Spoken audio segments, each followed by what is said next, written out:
கர்த்தராகிய இயேசு கிறிஸ்து நாமத்தில் உங்கள் அனைவருக்கும் வாழ்த்துக்கள். இந்த நாளிலே கர்த்தருடைய வார்த்தை உங்களுக்கு கடந்து வருகிறது. வாசிப்போம். ஆமோஸ் 5:14.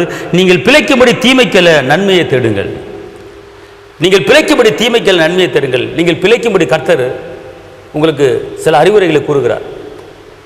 நீங்கள் வாழ்ந்திருக்க வேண்டும், நீங்கள் உயர்ந்திருக்க வேண்டும், நீங்கள் செழித்திருக்க வேண்டும், நீங்கள் பெருக வேண்டும், மலைமையில் இருக்கிற பட்டணங்கள் உயர வேண்டும், அநேக வாக்குத்தத்தங்கள் உங்கள் குடும்பத்தில் நிறைவேறும் என்றால் நீங்கள் தேடுகிற காரியம் தீமைகளை தேடாதிருங்கள், நன்மையை தேடுங்கள்ங்கிறார்.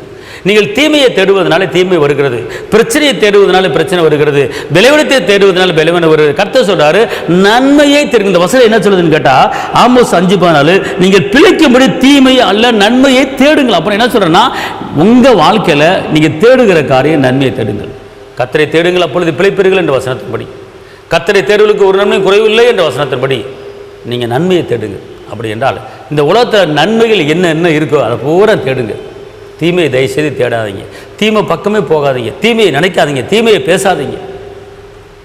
தீமையான காரியங்கள் ஒருத்தங்க பேசுகிறாங்களா அதை கண்டுகொள்ளாதீர்கள், அந்த பக்கம் போகாதீங்க, அதை பார்க்காதீங்க. நன்மை மாடு தேடுங்க. சமாதானம் என்பது நன்மை, அன்பு என்பது நன்மை, ஒருமனது என்பது நன்மை, விட்டு கொடுக்கிற மனப்பான்மை நன்மை, தாழ்மை என்பது நன்மை. அப்போ இப்படிப்பட்ட நன்மைகளை தேடுங்க. பிரிவினையை தேடாதிருங்கள், சண்டையை தேடாதிருங்கள், முறுமுறுப்பை தேடாதிருங்கள், குற்றப்படுத்துகிறதை தேடாதிருங்கள், கோழி செல்வதை தேடாதிருங்கள்.